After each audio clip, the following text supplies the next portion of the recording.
네, 성도 여러분, 오늘 본문 말씀 시편 82편을 읽으시면서 어떤 느낌이 드셨습니까? 욥기 1장과 2장에 나오는 장면과 상당히 닮아 있다는 느낌이 들지 않으셨나요? 욥기 1장 6절을 보면 하나님의 아들들이 여호와 앞에 나옵니다. 사탄도 그 자리에 배석하죠. 그렇게 해서 천상의 회의가 진행됩니다.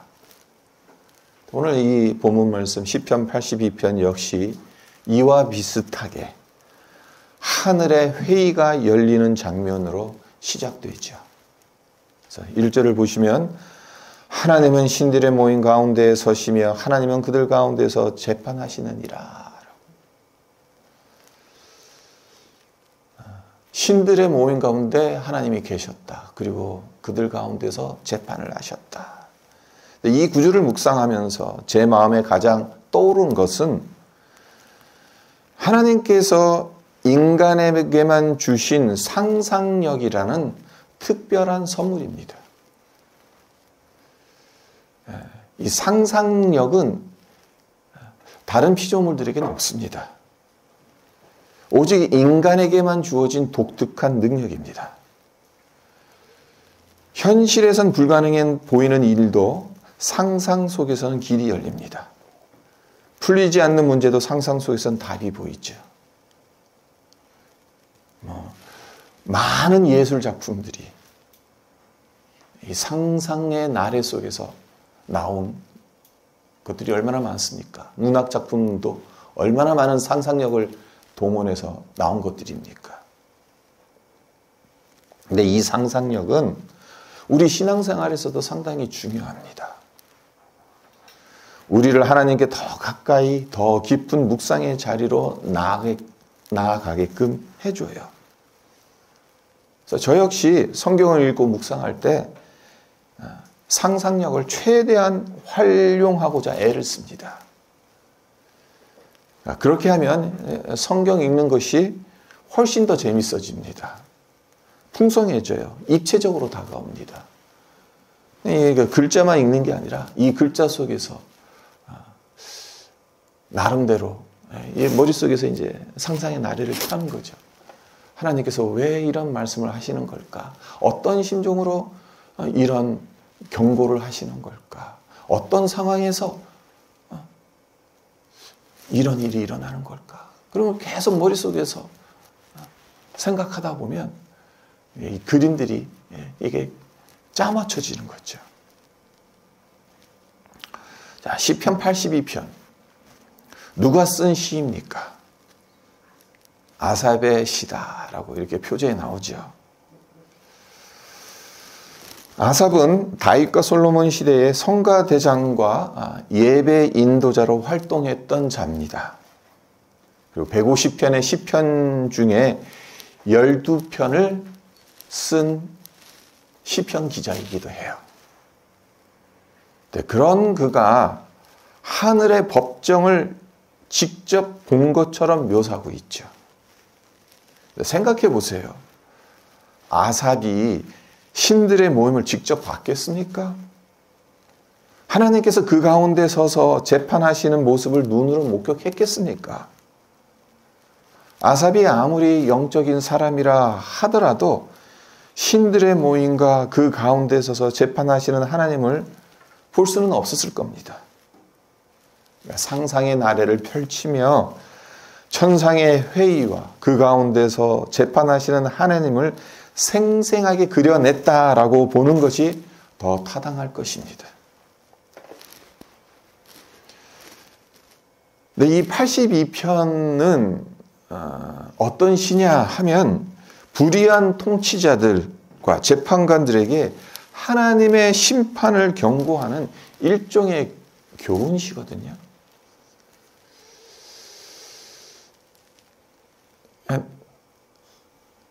이런 말을 할 수 있는 것은 사실 선지자들이 할 수 있는 말이잖아요.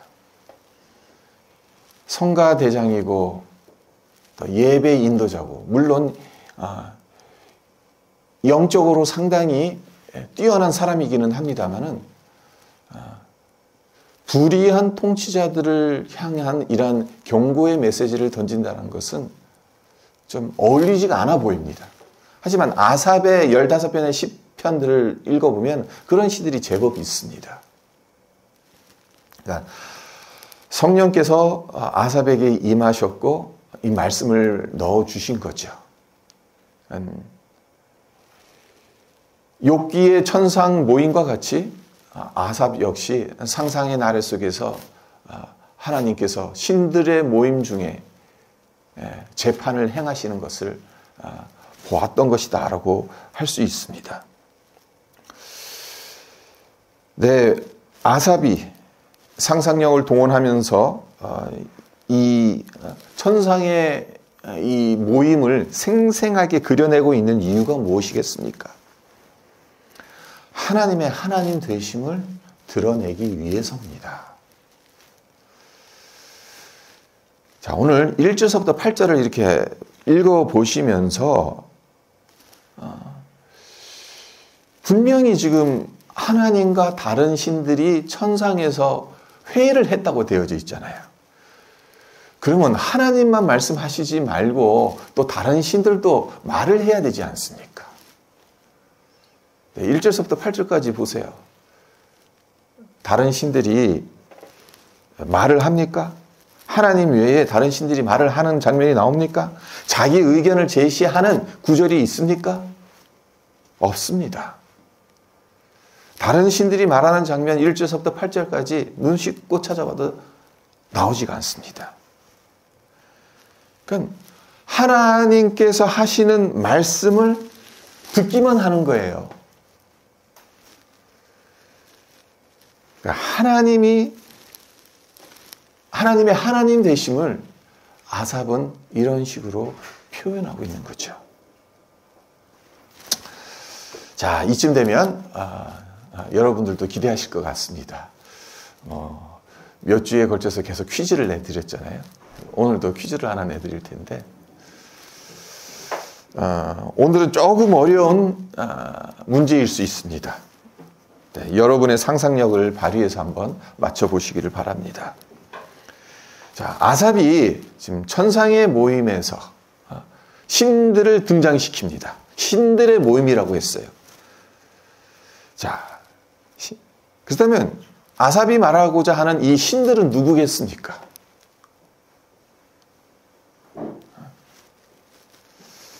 하나님 말고 다른 신들이 존재한다는 이야기겠습니까? 그래서 하나님께서 신들과 회의를 하시며 우주 만물을 관리하신다라는 말이겠습니까?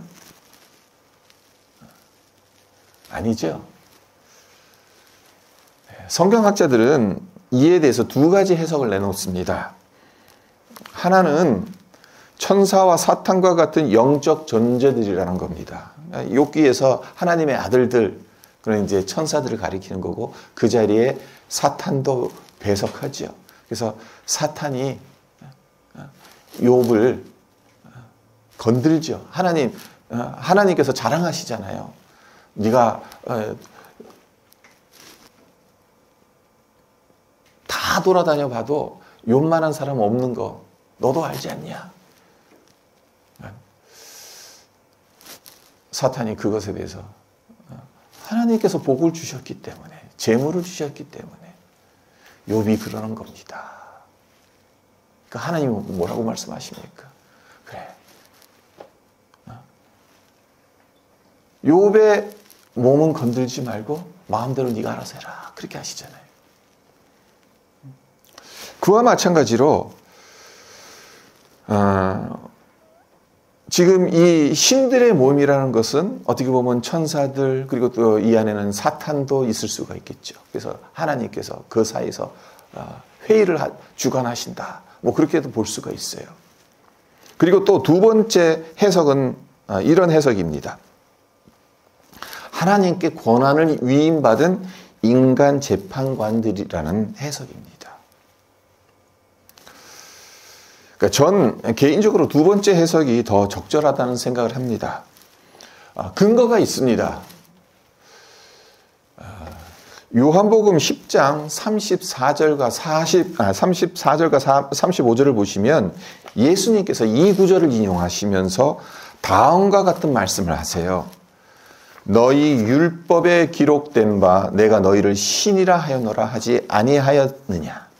성경은 폐하지 못하나니 하나님의 말씀을 받은 사람들을 신이라 하셨거든. 예수님께서 이 말씀을 하셨어요. 하나님의 말씀을 받은 자를 신이라 했다. 그러니까 구약성경에서 그렇게 했다. 그 말씀이 바로 오늘 이 시편 82편 이 말씀을 인용한 거예요. 예수님께서. 근데 하나님께서 왜 이 말씀을 인용한 것입니까? 그러니까 요한복음 10장 30절을 보면 예수님께서 이런 말씀을 하셨어요. 나와 아버지는 하나이라. 안 그래도 유대인들 입장에는 예수님 어떻게 해서든 처치하려고 지금 눈독 들이고 있는데 예수님께서 나와 하나님은 하나다라고 선언을 하시는 거예요. 그러니까 유대인들이 어떻게 하겠습니까? 예수님의 이 선언을 듣고 가만히 있겠습니까? 가만히 있지 않겠죠. 그래서 요한복음 10장 31절을 보시면 유대인들이 다시 돌을 들어 치려 하거나라고 됐어요. 그러니까 예수님께서 신성 모독을 범한다고 생각해서 예수님을 돌로 치고자 했어요.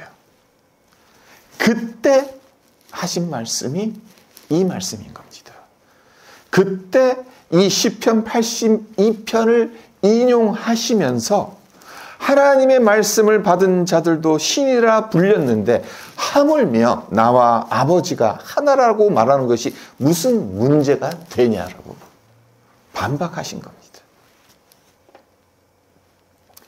예수님께서 직접 이 구절을 인용하신 것, 그리고 이 구절을 인용하시면서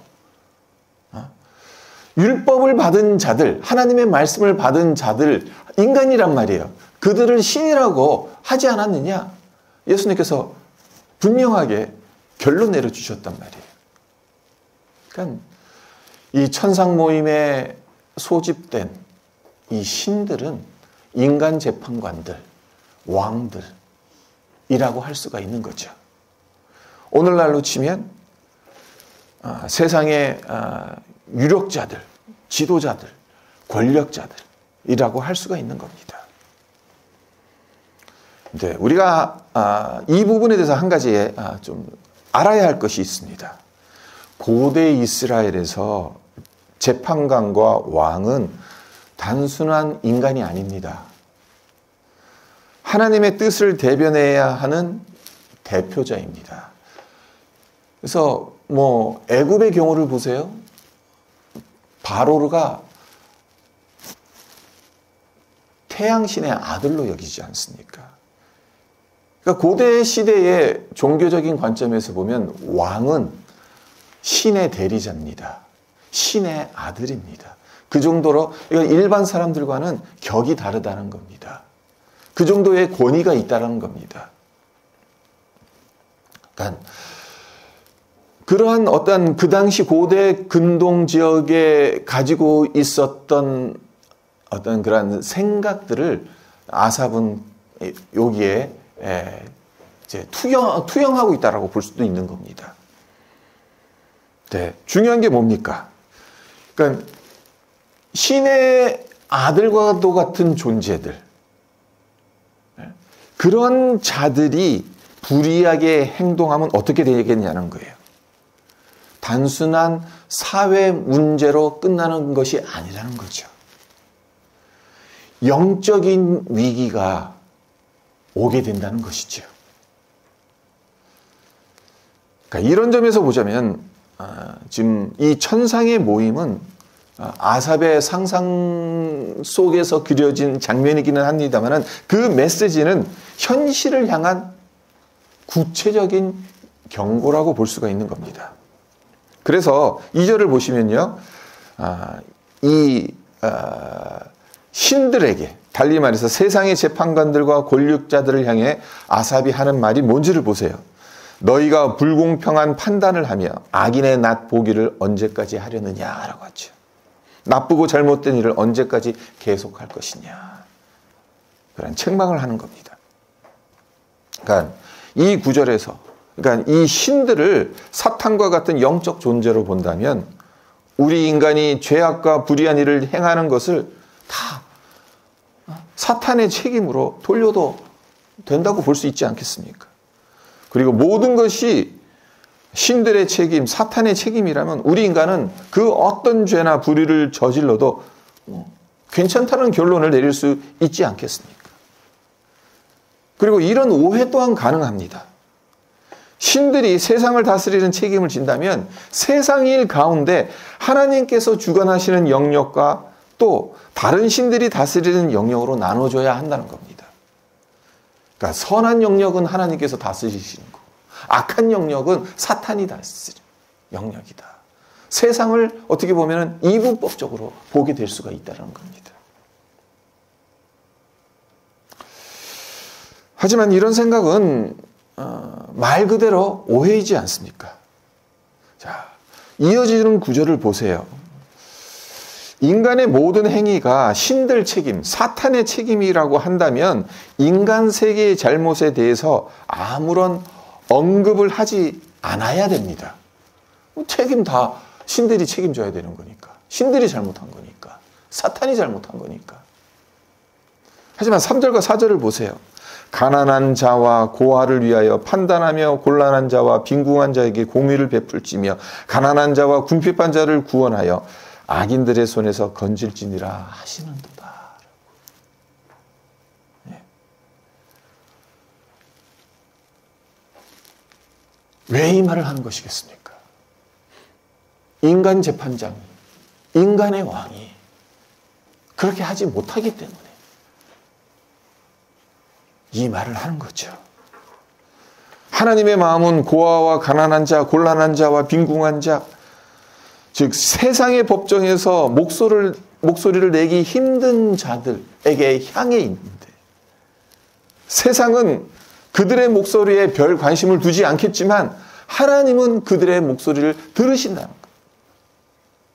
그렇기 때문에 힘없고 소외된 자들을 외면하는 권력자들을 향해 그들을 업신여기지 말라, 그들을 돌보라 라는 경고를 하고 있는 거죠.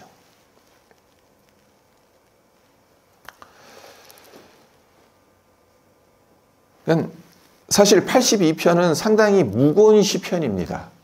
앞서 서두에서도 말씀드렸다시피 예배 인도자고 성가대장인 아삽이 이런 무거운 메시지를 담은 교훈시를 썼다는 것 자체가 참 어울리지는 않습니다만은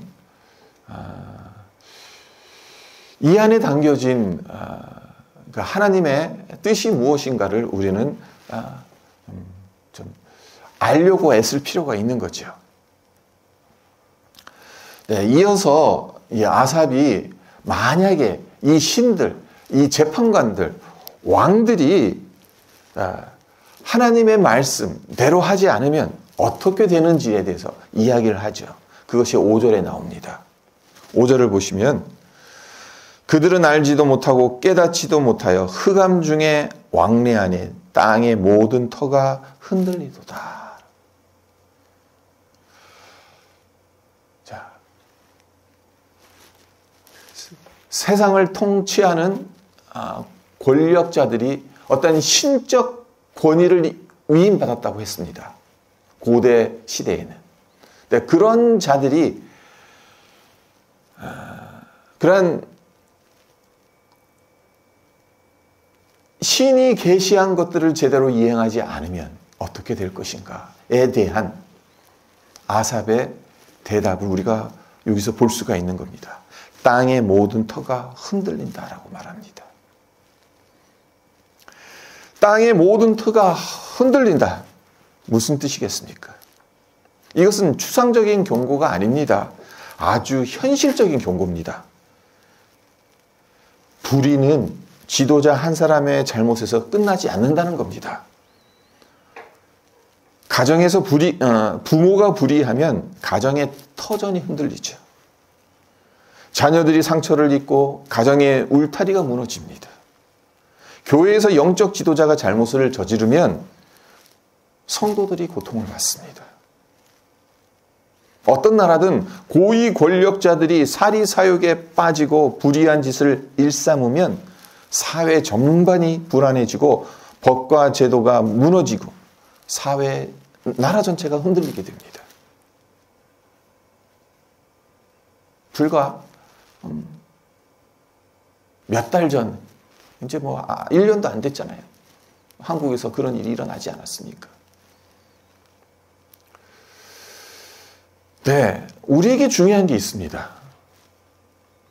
뭐가 중요하냐 하면 이런 이유로 이 땅의 지도자들을 위해 기도해야 한다는 겁니다.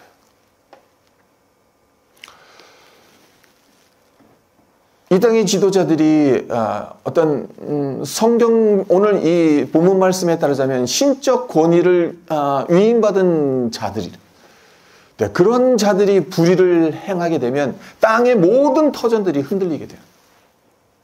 그러니까 우리가 해야 할 일이 뭐냐면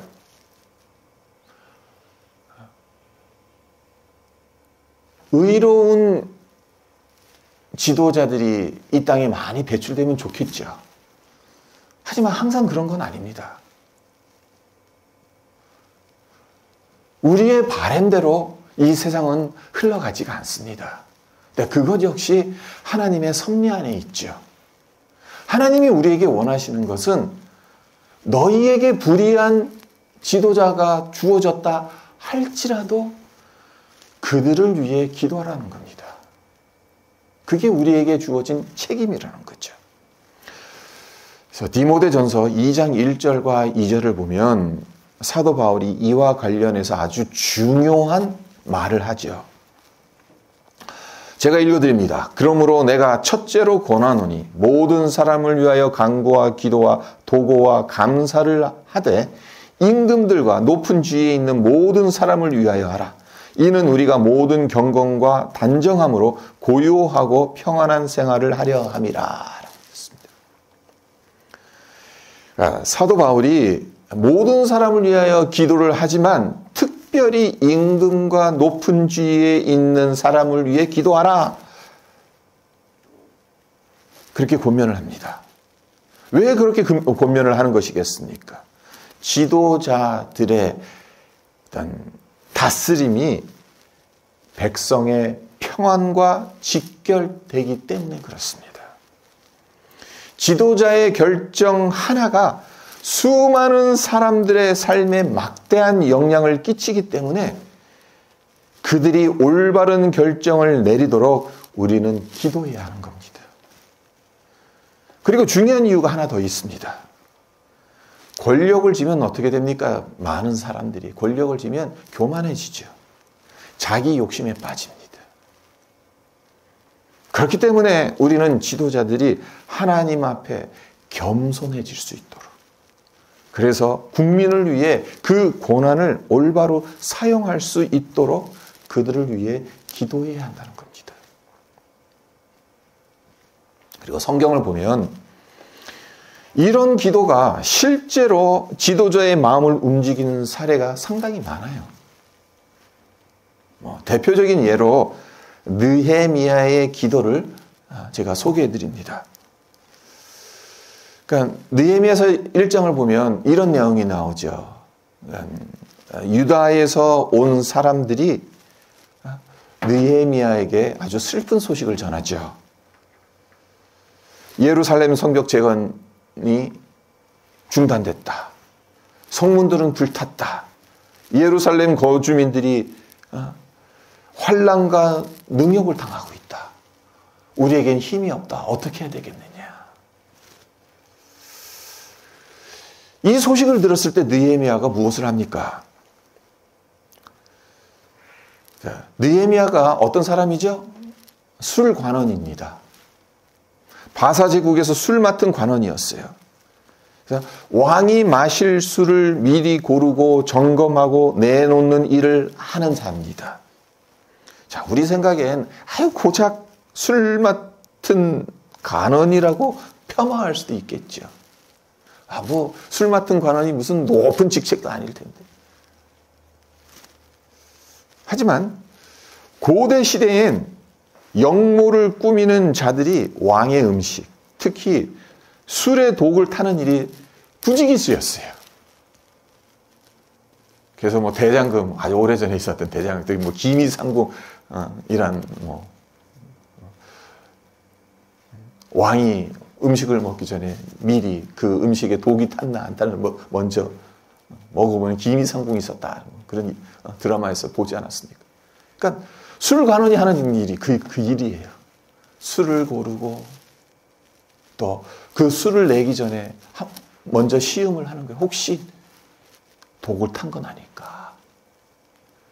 그러니까 술 맡은 관원의 이 자리는 왕의 절대적인 신뢰를 받지 않으면 임명될 수 없는 자리입니다. 왕의 입에 뭔가 들어가는 것을 미리 시음해야 되는데 만약에 스파이가 심어놓은 사람이 그 자리를 맡게 되면 어떻게 되겠어요? 왕은 음독시해야 되는 거예요. 한마디로 느헤미야에겐 왕에게 찾아가 도움을 청할 수 있는 충분한 힘이 있었어요. 왕에게 부탁하면 돼요. 하지만 느헤미야가 그 힘을 사용하지 않았잖아요. 그 대신 무엇을 했습니까? 하나님 앞에 엎드려서 기도했습니다.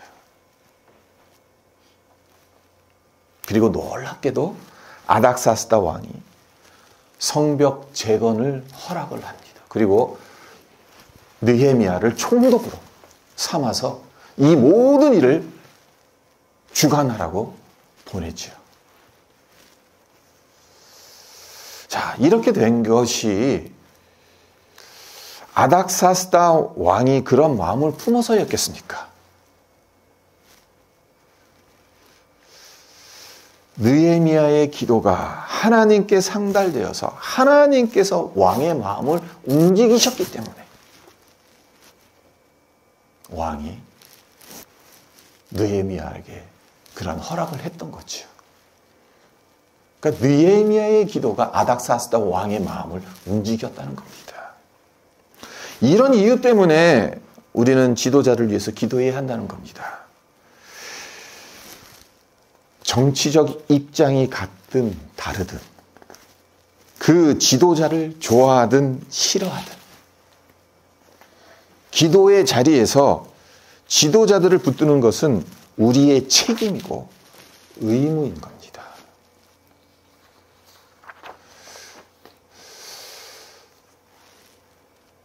그들이 나라를 정의롭게 통치하도록 그리고 그들이 가난한 자와 약자를 돌보도록 그들의 마음이 하나님 앞에서 겸손해지기를 위해서 기도할 사명이 우리에게 주어진 겁니다.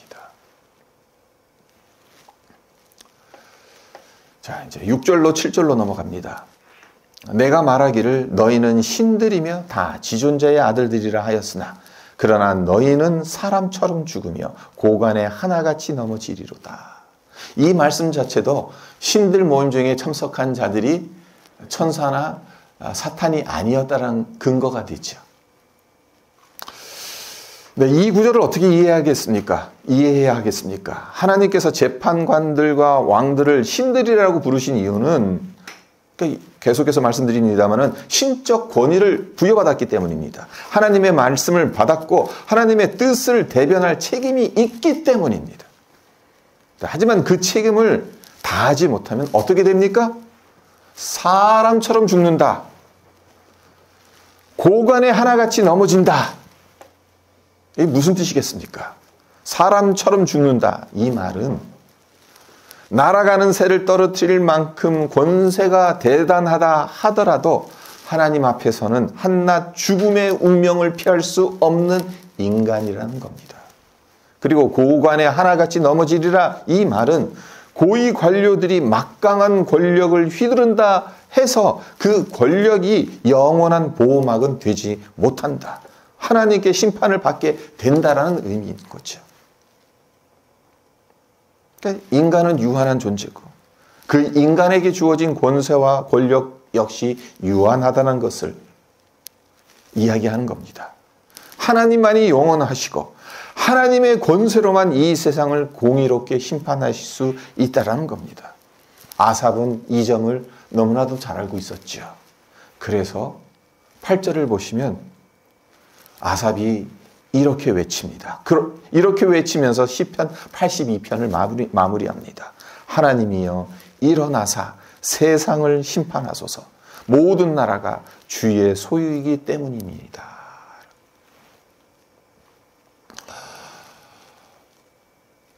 아삽의 입장에선 하나님께서 이 땅을 다스려 주실 것을 위해서 기도하는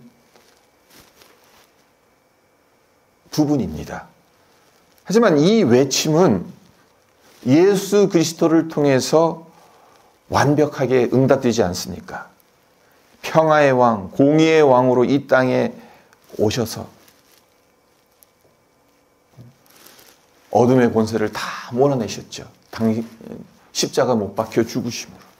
그리고 다시 심판주로 이 땅에 오셔서 이 세상을 심판하실 것 아니겠습니까? 그러니까 아삽은 어쩌면 성령의 그 감동 감화 속에서 예언적인 이 고백을, 이 노래를 하고 있는 겁니다. 주의 사자를 보내셔서 이 땅에 공의로운 심판이 이루어지게 해달라. 그래서 예수님을 통해서 그 일이 이루어졌다는 것을 우리가 압니다. 자, 말씀을 맺겠습니다. 성도 여러분, 오늘 시편 82편을 묵상하면서 무엇을 느끼셨습니까? 하나님은 권력과 지위를 가진 자들, 재판관들과 왕들에게 분명한 책임을 요구하십니다. 가난한 자와 고아, 곤란한 자와 빈궁한 자를 외면하지 말고 그들을 위해 공의를 세우라고 말씀하십니다. 선한 지도자가 나라를 다스리면 좋겠지만 그렇지 못한 경우에 우리는 어떻게 해야 되는가?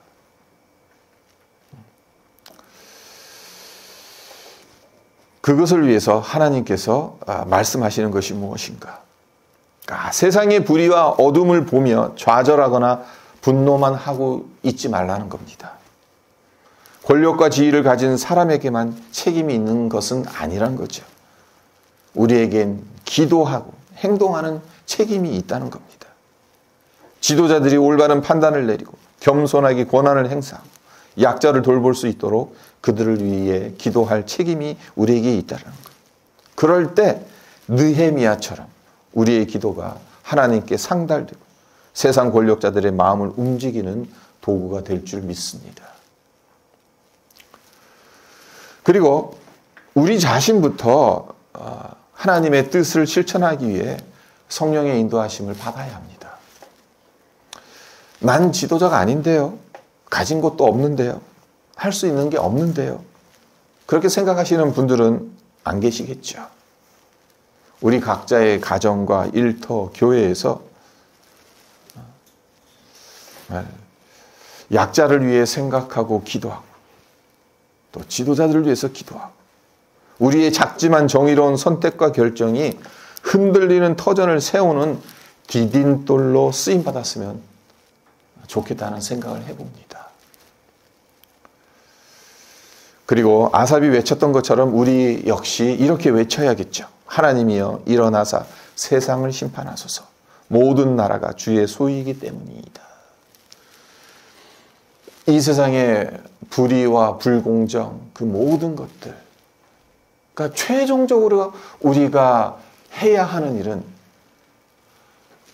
하나님께서 일어나셔서 이 세상을 심판해 주실 것을 간절하게 기도하는 겁니다. 결국에는 하나님의 나라가 이 땅 가운데 속히 임해 주실 것을 위해서 우리가 간절하게 기도해야 되는 겁니다. 요즘 세상 돌아가는 거 보면 정신이 없습니다. 모든 이제까지의 어떤 그 몇 수십 년 동안 구축해 왔던 국제사회의 어떤 그런 약속이나 어떤 그런 것들이 다 무너져 간다는 느낌을 지울 수가 없습니다.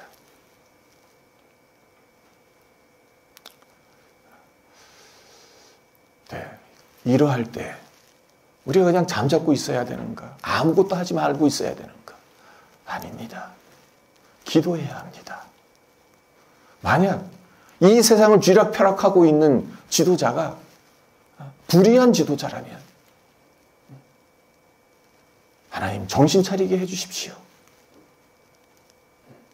정말 하나님을 두려워하게 하셔서 약한 자들을 돌아볼 줄 아는 그런 지도자로 그들의 마음을 바꿔주십시오. 우리가 그렇게 기도해야 될 책임이 있고 또 우리 스스로도 작지만 하나님의 뜻을 행하는 데 있어서 우리가 애를 써야 하는 것이고 궁극적으로는 하나님께서 일어나셔서 이 세상을 심판해 주실 것을 간절히 바라는 그 기도를 드려야 한다는 것.